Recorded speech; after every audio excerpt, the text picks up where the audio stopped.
Hello and welcome back to some more Torment, Tides of Numenera. So, we were just chatting with people here in the Order of Truth. I just noticed this nifty little box here. Yeah, cool. Also... Oh, Calistige has available upgrade things. Let's take a look here. So she does. Okay, well, glad I was paying attention here. So what are these things that she has anyway? Targeting Eye, gain plus 15% in esoteric attacks. Enhancement to your biological eye, they help you focus your more esoteric attacks. Okay. Cipher limit, concentration, transdimensional onslaught. Interesting. 5 transdimensional damage and confers hobbled. Although Calistige learned Onslaught years ago, her connection to the multiverse has limited its flexibility. She can only summon transdimensional energies for her attack. Okay, that makes sense. Dimensional superposition. Neat. So teleport to a point within range and then gauge phased, which converts all damage to transdimensional and gains plus 30 evasion and plus 3 resistance, except transdimensional damage dealt to this character is plus 100%. Okay, whoa. Okay. When one exists in all realities, moving from here to there while avoiding an enemy's clumsy blows is merely a matter of willpower. Okay, so you teleport, and then you gain phased. Okay, so all damage becomes transdimensional. So you get 30% evasion, you get resistance to everything except for transdimensional damage, which is doubled. So this would work really well against something physical, or with other energy types, but not something that can hit you with transdimensional, which would get you just rocked. Okay, that's interesting. She's heavy in mystical lore, some perception. Okay, so let's go ahead. Do we want to increase your stat pools, edge or effort, ability or skill? Oh, she already has some of these. Ooh, edge. Okay, that's interesting. And effort. Let's increase an edge. And for her, that should probably be intellect, being the caster type that she is. Sure, let's go ahead and do that. Okay, so we were just psyching ourselves up here to talk to Snarf, who apparently is sort of a weird dude. So, here we go.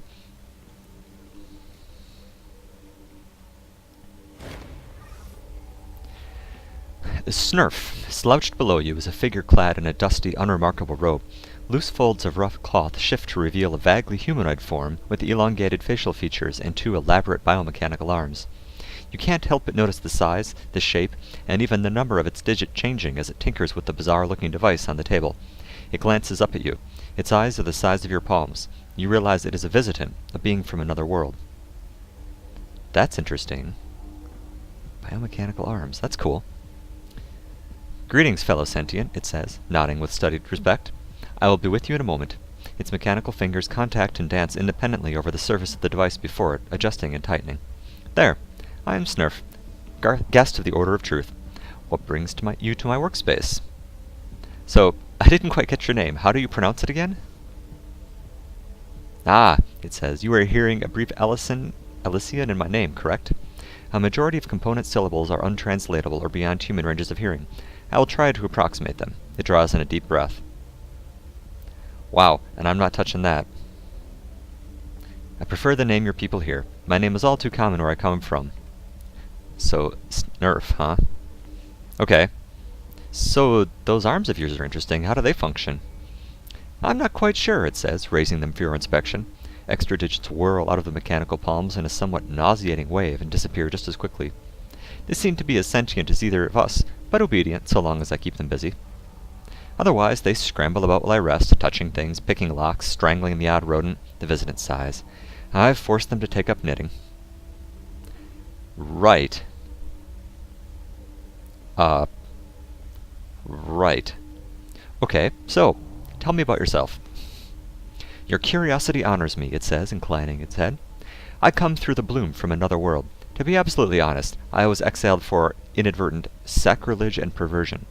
Came through the bloom, so does the bloom have gateways to other worlds or something?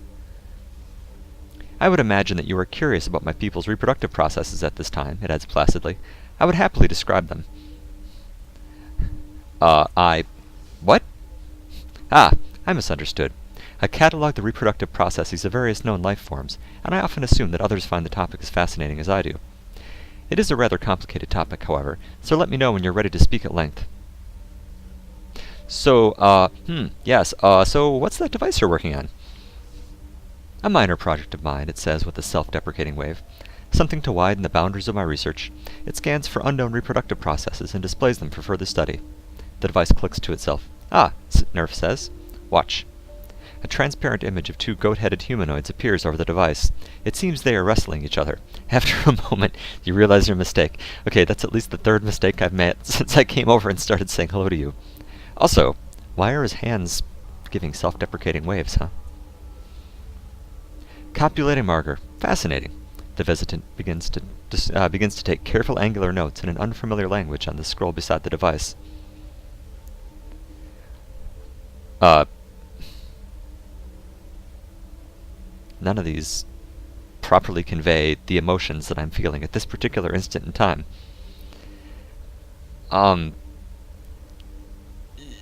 What sort of notes could you possibly be taking? Oh, simply my first observation of the methods on display, the visitant says. Position, the setting, of course. One of the creatures utters a bleeding shriek. And results, the visitant adds, making another note. Okay.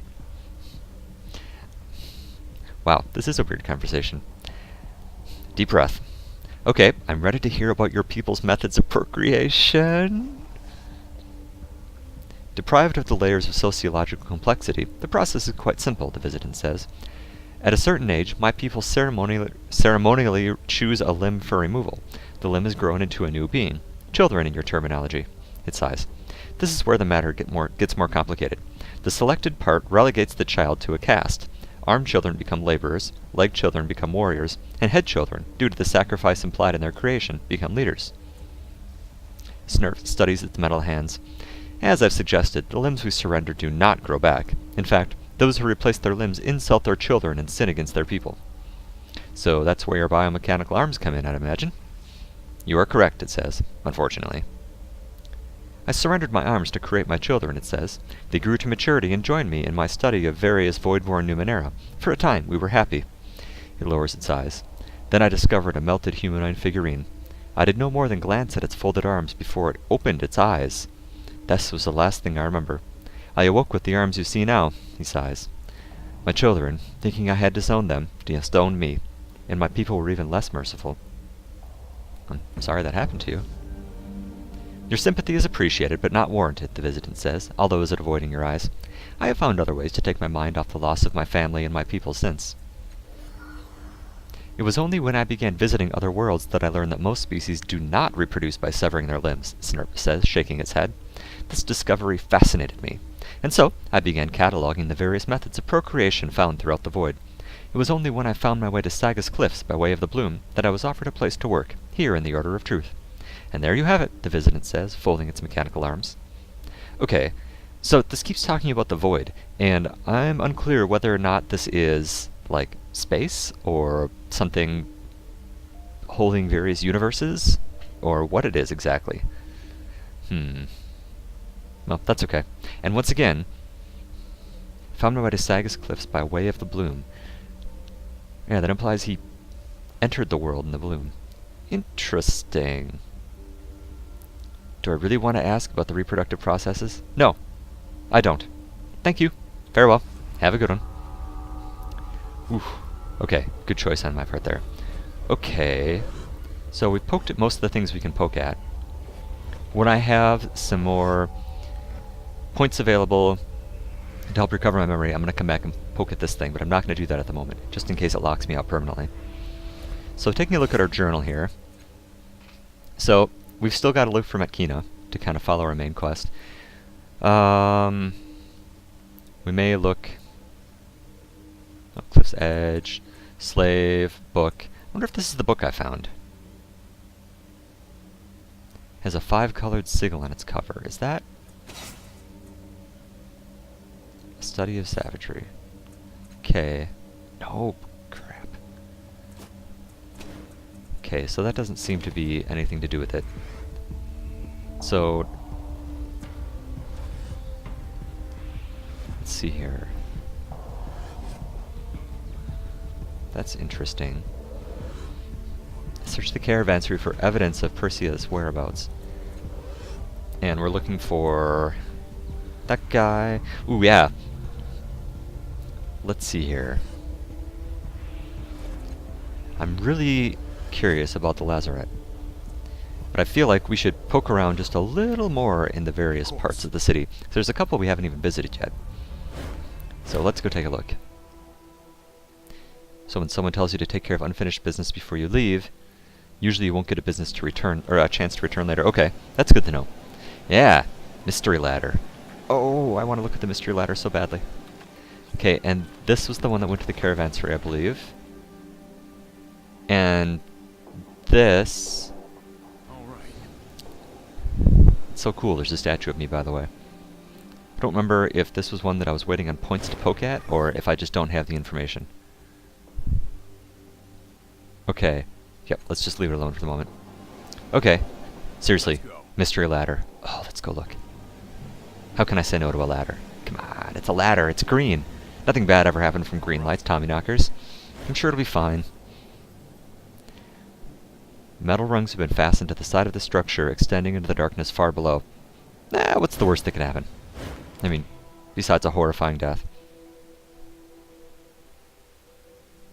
Careful not to drain your pools too quickly. Yeah, yep, did that.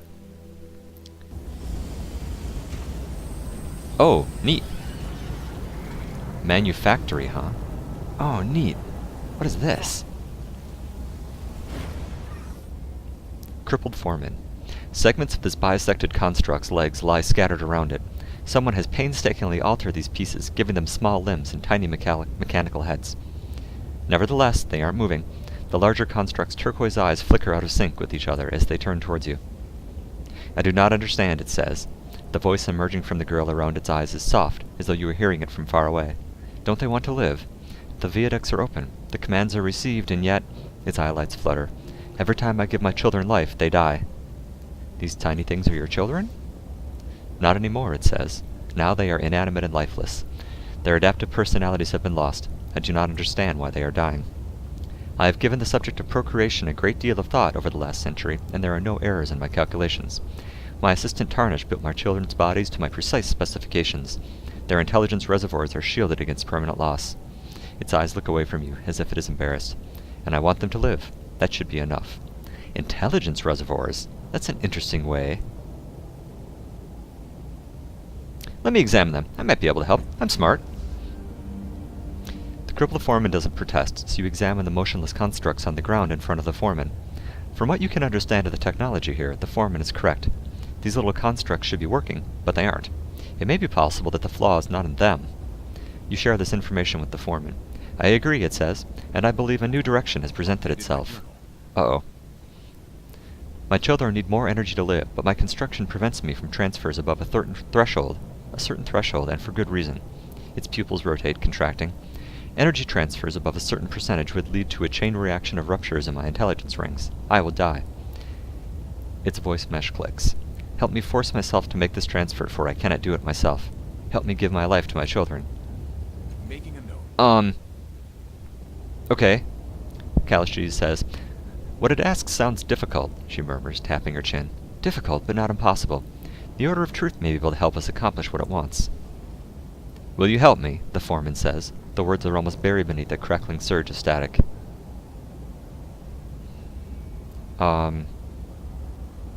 So, personally?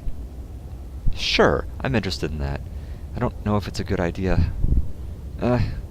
Well, okay, sure, I want to help you. How do I begin? Speak to Tarnish, my assistant.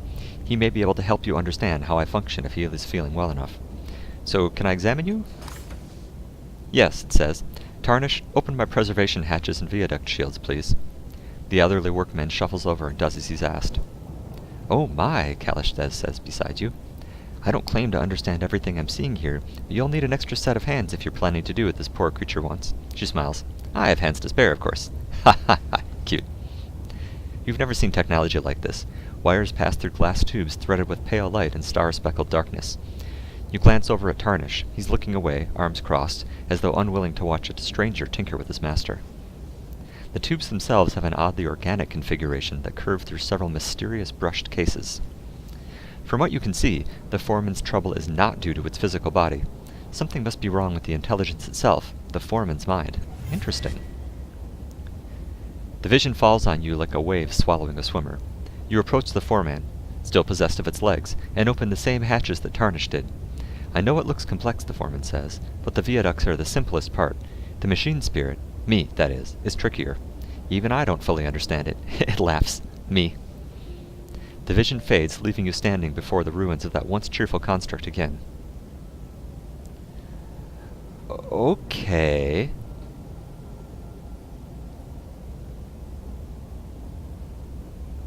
So...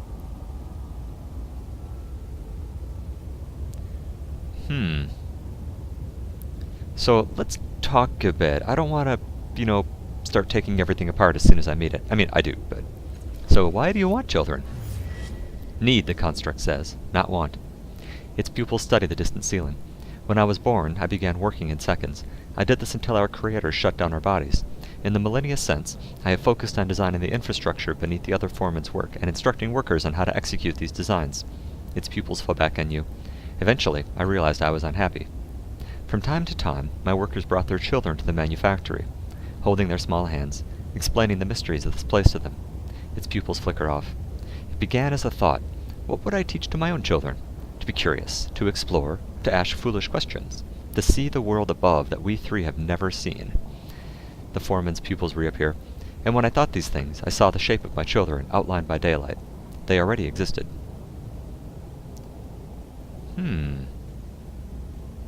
Can you tell me about how you and the other Foreman came to be like this? I will not, the Foreman says calmly. It is not an era I wish to revisit. Speak with the Master Foreman instead. Why don't you want to talk about your past? Because the Master Foreman revels in the past and will be happy to share it with you. I do not. It would not. Okay, let's go chat with some people quick. Excuse me just a moment. Okay, so we have... Oh, interesting. So who do we have around here to poke at? There's a supervisor. Oh, look at this place. Wow, these are cool. Can I talk to any of you guys? Fires are running hot, just like the Master wants it. Groans. Pauper. A person. We'll come back to you. Let's take a look around first. Wow, this looks suspiciously like an engine, I'm not gonna lie here. These all do. Yeah, look at the engine bells. These look like ones that are sized for vacuum work, but anyway. Oh, I could have touched it. Let's go touch it. Oh wait, oh, is this the ladder up? I think this is the ladder up. Oh, maybe not. A series of floating rungs rises from the ladder, leading up to a more conventional ladder, leading into the side of the ancient ship. The ladder disappears into the darkness above. Okay, so that's our way out. Okay, let's go take a look around here. Yeah, what is this? The Master Foreman. The construct looms over you, frozen in mid-step. Its heavy limbs and barreled body have been recently polished by careful hands, but the joints themselves are completely fused. This creature hasn't moved in a long time. It studies you with eyes made of swirling orange fire. Late for your first shift, Smith, it growls. Grab a station and a hammer, and damn well get to work. I'm not one of your workers. You're not. Good, because I was going to have you fired by the end of the day anyway. What do you want? Why are you here? Spit it out. Who are you? I am the Master Foreman, the construct declares. Its tone puts you in mind of someone speaking while saluting. The mind and the will behind the city you see today. So, you can't move, can you? No, and I don't need to, it says, its eyes flashing. A passing worker gives you a look for triggering what is apparently a familiar story. Once, we Foremen were the tools of their cartographers and their vast web of machine intelligences. Submerged in the song of their will, we worked with thoughtless joy. Its voice is soft, tinged with synthetic awe. Then, one day, the song fell silent, and our bodies froze, where they stand even now. Some of us lost our faith in those first few centuries, it growls. Some of us thought the cartographers were punishing us, or had abandoned us. Only I saw their absence for what it was. His words grow hoarse. It was a gift of free will. We were their tools no longer. We were our own masters, freed from the chains of thoughtless motion, free to imagine our future, and so we did for millennia. Who were these cartographers? We don't know, it admits. The most we know of them is their names in the code, and the vessels we were building for them that they never claimed. Our creation came at their order, but we have never known their faces, only their song. While the others dithered and wailed, I bent my mind to the future, it continues. I analyzed the work we had done for the cartographers. To my shame, I found flaws in the processes. I removed them. Its eyes burned brighter. For the next cluster of centuries, I studied the vast catalog of known technology in Numenera in my mind, and strung them together, creating new inventions for the day when the cartographers returned and reactivated us. He sighs. That day never came. But the humans eventually did? Yes. And although you are flawed and fragile, you made perfect tools, just as we had once been. Your people found us, and the era of my greatest work began. They asked us to help them raise this city until it cast all others in shadow, to cobble their artifacts and their trinkets into grand devices that would power every corner and make them safe for their enemies. And I told them... It coughs, as if holding back tears. It told them I had a plan. You see the fruit of our mighty effort all around you. Interesting. So, tell me about all the other constructs. Can't spend much more time chatting, it says, but it lowers its voice. You've shown an interest in us, and I appreciate that. The truth is, there are no other foremen, not really. Yes, there are, the Master Artisan bellows cheerfully from across the manufactory. No, there aren't, the Master Foreman shouts. Do you two always bicker like this? The Artisan is a weaker mind, tarnished by our long years in the dark, it says. It does nothing but ridicule my great work. The truth is that we were once a single mind, but when the cartographers left us, our minds settled into different containers, pools if you will, and while theirs grew stagnant and self-indulgent, mine were made clean, pure, and untainted. So that's what they're talking about, like the reservoirs of thought, which I can't scroll back to, interestingly. Ignoring the snort from the distant artisan, the Master Foreman continues, While the years poured past, I felt the slow ruin of the city the cartographers had left behind. It haunted me, and so I vowed to undo the damage that time had done. Interesting. I'm pretty handy with machines. You want me to try repairing you? Keep your hands off me, the construct snaps. If I wanted to be repaired, to defy the will of the cartographers, I would have had your ancestors do it centuries ago. Have some sense. Jeez. Settle down. Yeah, let's ask about. So, I'm looking for an albino woman named Machina. Have you seen her? Yes, the construct says. She wanted us to repair her temporal manipulation device. Planned on fiddling around in her past, no doubt. I don't recommend it, but it's not my business if people want to tangle reality. You suddenly feel dizzy, unaware the construct carries on. Nothing was wrong with her artifact. Probably meant there was something wrong with her. But, again, that's none of my business. You blink, swing, and open your eyes at a different time. The underbelly is not yet what it will become. The three foremen are dim shapes in a wavering hemisphere of light. The air is thick with dust, and the great engines beyond are cold and silent. True to its nature, the Master Foreman is lecturing you. No, the construct says, what matters is that it can be done. Shouldn't matter. Should is a waste of everyone's time. I agree. Are you fainting? The Master Foreman, the present one, says suspiciously. No fainting allowed on the manufactory floor. Can't have workers tripping over you and toppling into forges. We'll miss deadlines. You open your eyes and the memory collapses. I could use some advice on repairing a crystalline device in the reef. You seem to be pretty handy. Consultation, eh? Tell you what, bring me a piece of the device to examine, and I'll count the examination as payment for advice rendered. Deal? Okay, just making sure you're not going to take it. Yeah, sure, take a look at this crystal shard I brought. Updated my journal. It says, scanning the shard. Microfissures saturated with organic fluid. This device of yours is alive. Replacement crystals will need to be grown, not made. The construct's eyelights swivel from you, leaving you in the shard in the dark. Can't help you more than that. Growing crystals isn't my business, but those ruin diggers in the Order of Truth might be able to tell you more. You'll find them in Government Square, up the ladder to my left. Good luck. Alright. Good chat. Stay clear of the forge. Yes. No one trusts me. Yes. So, they're using these engines to melt whatever it is they're melting. That's hilarious. Okay, pro tip, that is not an efficient use of engines. I wonder what powers them, to be perfectly honest.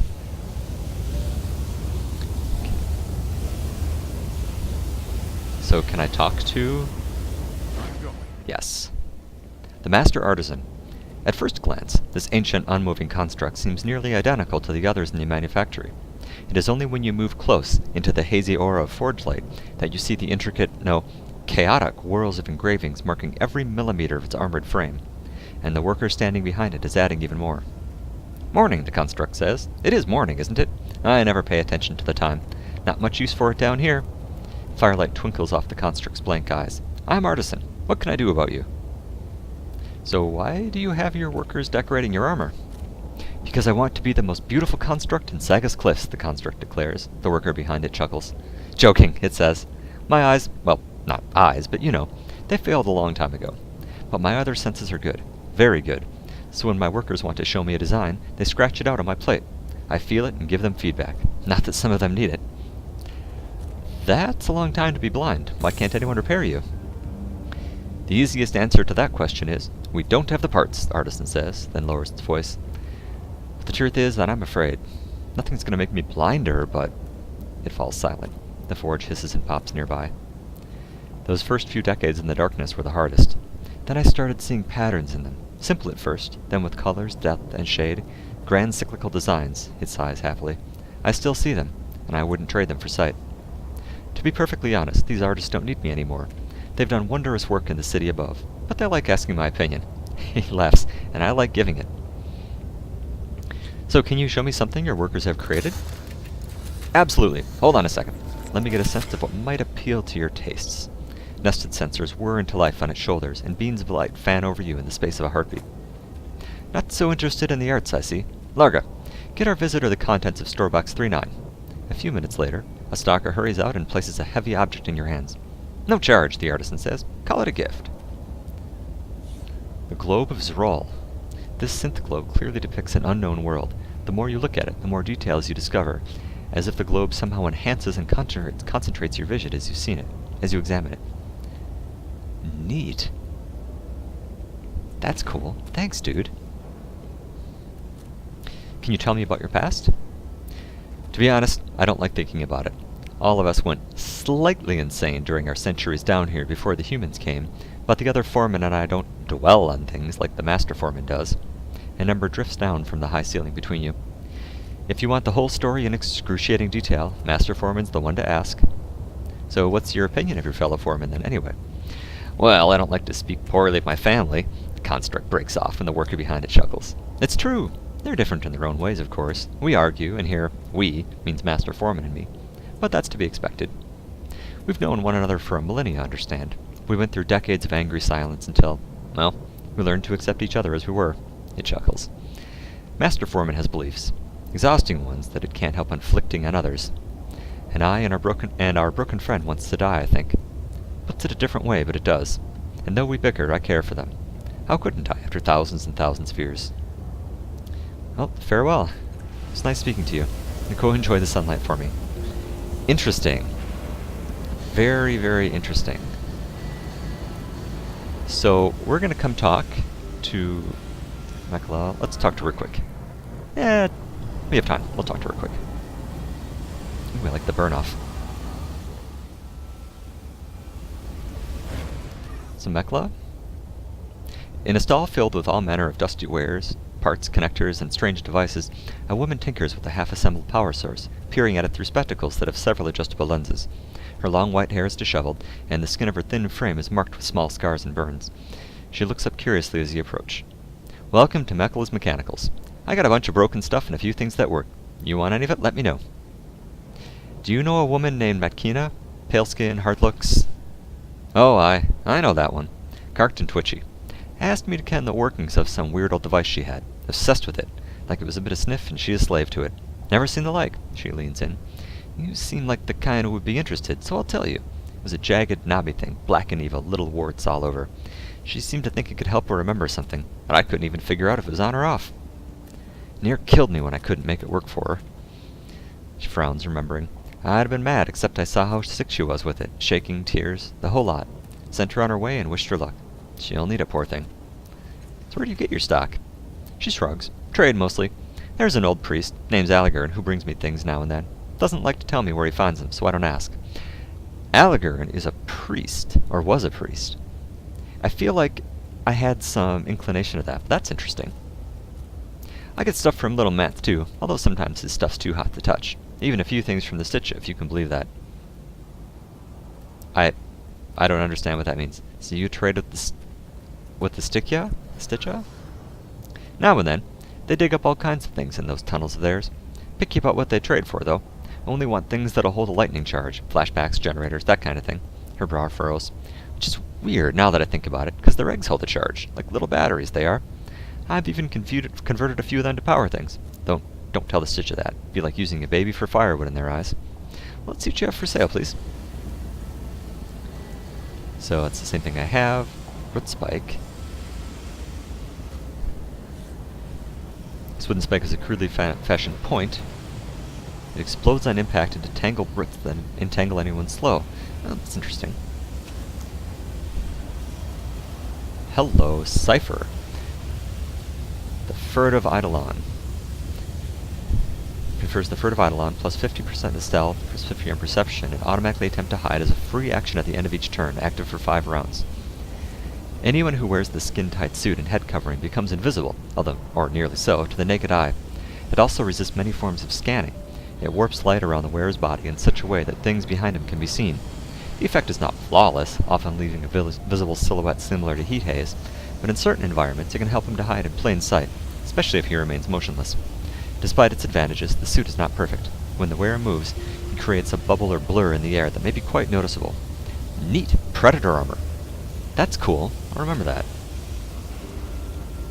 So, Sting Charge generates and projects short-range powerful bursts of electrical power. Interesting. And here's the buzzer that we've seen. Crossbow is a crossbow. Berserker's Yolk.